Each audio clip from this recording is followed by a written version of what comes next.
Antes de começar o vídeo, eu quero pedir a você que acompanha o Blog da Cidadania que se inscreva no nosso canal, curta e compartilhe os nossos vídeos, acione o sininho das notificações, que assim você nos ajuda a fazer o nosso trabalho. E vamos ao vídeo.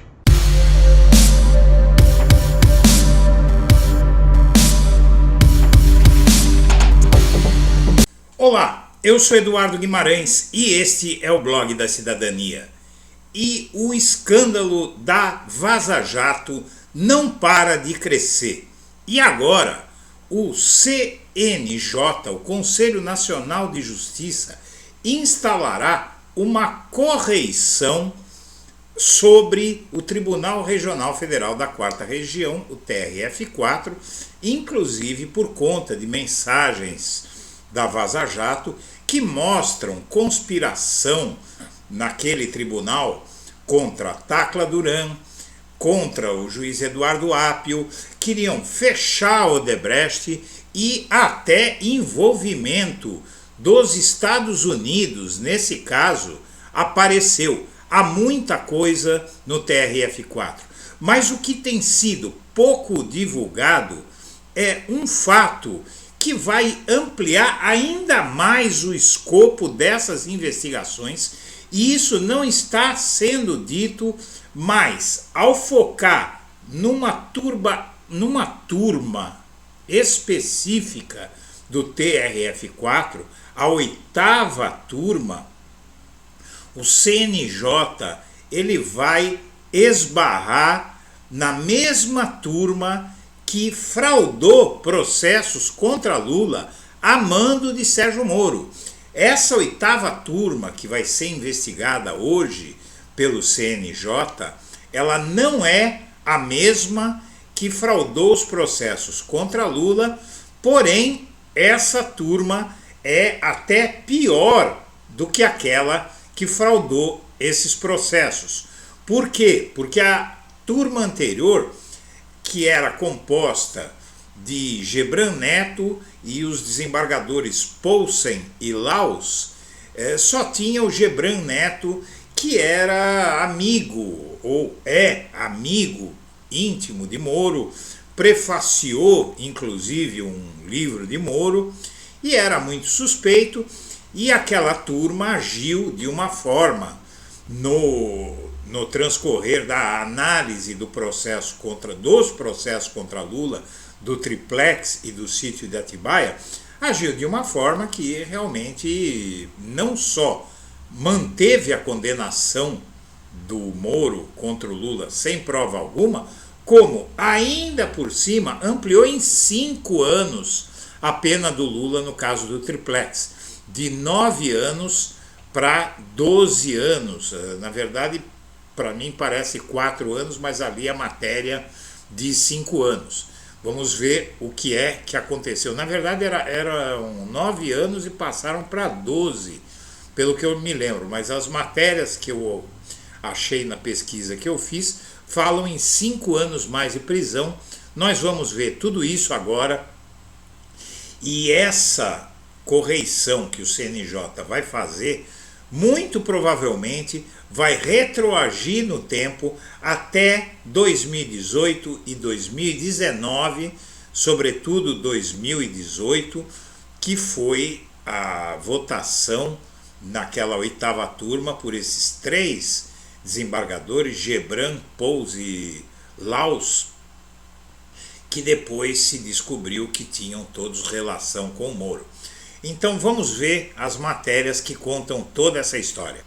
Começamos então pela decisão do Tribunal Regional Federal da Quarta Região, que confirmou a condenação do então ex-presidente Lula no caso do triplex. A oitava turma do TRF4 confirmou em 24 de janeiro de 2018, por unanimidade, a condenação de Lula pelos crimes de corrupção passiva e lavagem de dinheiro e aumentou a pena dele de 9 anos e 6 meses para 12 anos e 1 mês de reclusão em regime fechado e pagamento de 280 dias multa com valor unitário de 5 salários mínimos.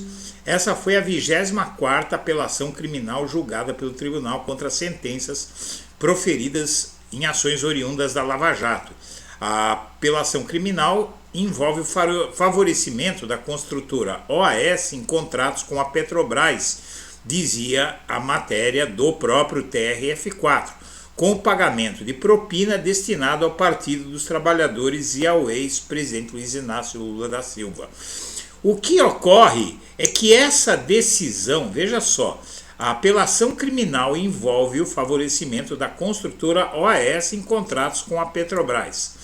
Qual favorecimento o Lula deu à OAS? Na verdade, na sentença, tanto do Moro quanto do TRF4, não é dito qual foi esse favorecimento. É um caso inédito.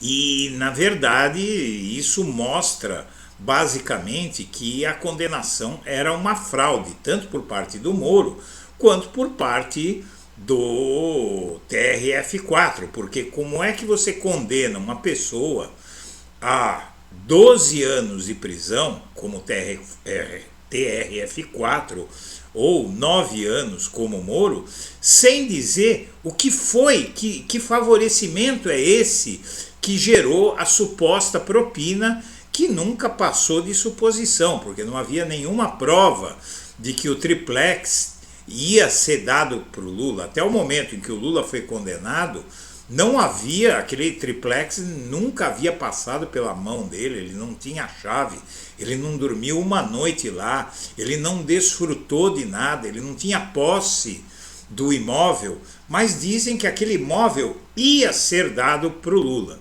Não é? Então realmente não tem absolutamente nenhum cabimento. Mas não é só isso.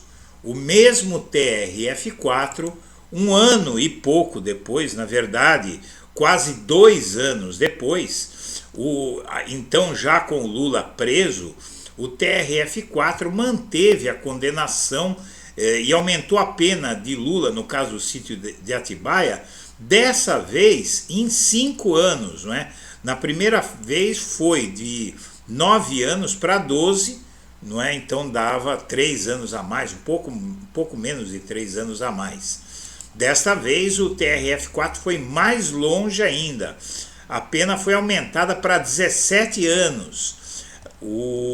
Aqui a gente tem, por unanimidade, os 3 desembargadores da 8ª turma do TRF4 votaram no dia 27 de novembro de 2019 por manter a condenação e ampliar a pena do Lula por caso de corrupção e lavagem de dinheiro no sítio de Atibaia. Pouco depois dessa decisão, o Lula foi libertado. E o TRF4 negou sistematicamente suspeições pedidas pelo Lula contra os desembargadores da 8ª turma. O TRF4 da 4ª região negou provimento à suspeição interposta pela defesa de Lula contra o desembargador federal Thompson Flores, presidente da 8ª turma. A segunda exceção de suspeição foi contra João Pedro Gebran Neto, relator dos processos relativos à Operação Lava Jato, e não teve seu mérito julgado por ter sido interposta fora do prazo legal. Os advogados do Lula questionavam a imparcialidade dos magistrados para atuar na ação penal relacionada à Operação Lava Jato, que apurava o caso do sítio de Atibaia. As decisões foram proferidas por unanimidade pela 4ª sessão desse tribunal. Sobre Thompson Flores, os advogados apontam que as manifestações públicas dele para a imprensa, relacionadas à sentença proferida na ação criminal do triplex do Guarujá, comprovariam a perda da imparcialidade, porque antes de o Lula ser condenado, esse Thompson Flores simplesmente disse que a decisão, que a acusação contra o Lula era perfeita, a decisão do Moro era perfeita, não é? Então, contra o Lula. Então ele se tornou suspeito por isso. E o TRF4 continuou negando habeas corpus para o Lula. Em novembro, ele pediu, do ano em que ele foi preso, ele pediu soltura, esgrimindo com a Constituição Federal, que proíbe que alguém seja preso antes de o processo ter terminado com trânsito em julgado, a menos que a pessoa seja presa por estar atrapalhando o processo, que não foi o que aconteceu com Lula. O julgamento da apelação criminal do presidente Lula no dia 27/11, também de 2019, também gerou essa decisão.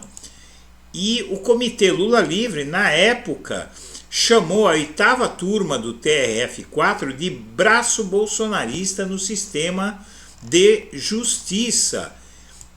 E a 8ª turma do TRF4 julgou 4 recursos e 2 habeas corpus dos processos relacionados à Lava Jato em sessão telepresencial, tudo em relação ao Lula. A ação do sítio de Atibaia, os indultos todos foram negados, a competência da Justiça Federal para julgar o Lula em Curitiba foi negada pelo TRF4 e depois o STF desfez todos os processos de Curitiba e do TRF4 contra Lula, justamente porque a competência não era em Curitiba para julgar o Lula. Não é? A 8ª turma ainda confiscou bens do Lula e depois de tudo isso, a 8ª turma do TRF4, que se preparou para julgar Lula, era composta por, vamos lá, nós temos aqui são juízes, aqui você tem Gebran Neto, não é? A mesma em que ocorrerá o julgamento do presidente Lula da Silva, no dia 24, foi o Leandro Poulsen com barba, que é este aqui. Depois você tem o João Pedro Gebran Neto e o Vitor Luiz dos Santos Laus. Esse o Gebran Neto e esse o tal do Laus, não é? E aqui a gente tem a autoria de livros jurídicos que ligavam o Moro a Gebran Neto. Bons amigos, os juízes Sérgio Moro e João Pedro Gebran Neto tinham em comum, além das questões pessoais e familiares, a autoria de livros jurídicos. Então, o Moro, que mal sabe escrever, ele tinha relações profundas com esse homem, mesmo assim o TRF4 não julgou que ele era suspeito para julgar o Lula. Então, na época eram esses. Agora, a 8ª turma tem o Thompson Flores, que deu aquela declaração quando o Moro condenou o Lula em 2017 pelo caso do Triplex, né, em junho. O Thompson Flores ele era presidente do TRF4 e ele elogiou a decisão do Moro e hoje ele é o presidente da 8ª turma. Esse Loraci Flores e Marcelo Malucelli são outras 2 histórias. Note-se aqui que aqui nós temos o caso do desembargador Malucelli do TRF4, que pediu afastamento dos processos da Lava Jato porque ele é pai do sócio do Moro, não é? Então, além do Thompson Flores, não é? Você tem aqui Thompson Flores, o Marcelo Malucelli, que estava envolvido profundamente com o Moro, assim como o Gebran Neto lá atrás, e esse Loraci Flores, na verdade, é irmão de delegado que atuou no caso, o desembargador não pôde relatar a Lava Jato. E é aí essa sucessão de desembargadores suspeitos para julgar Lula vai ser vai ser investigada pelo CNJ. E agora, recentemente, apareceram esses diálogos dos procuradores que falavam em ferrar Tacla Duran e fechar a Odebrecht. Os diálogos eles mostram coisas que tornam ainda mais suspeitos esses desembargadores e todo o processo contra o Lula.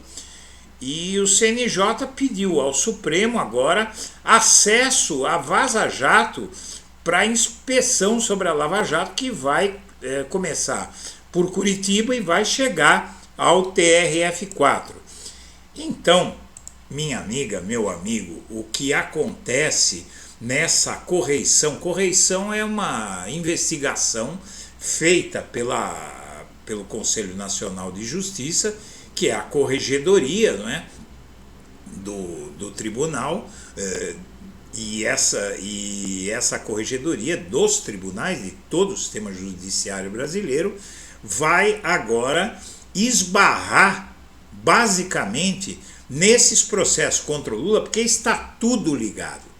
Tudo está ligado, inclusive ao caso do juiz Apio, Eduardo Apio, que foi afastado, e na verdade a correição do CNJ ela começa pelo caso do juiz Apio, mas os mesmos atores que estão envolvidos, por exemplo, o Thompson Flores está envolvido com a 8ª turma de hoje e a de lá de trás, que condenou Lula. Então é basicamente inevitável que o caso Lula seja investigado no âmbito de tudo isso, e a suspeição, as decisões que foram todas anuladas desse TRF4 contra o Lula vão ser investigadas. Ou seja, a justiça, nem que seja a justiça divina, ela tarda, mas não falha. Minha amiga, meu amigo, eu agradeço a atenção e deixo meu melhor abraço para todo mundo.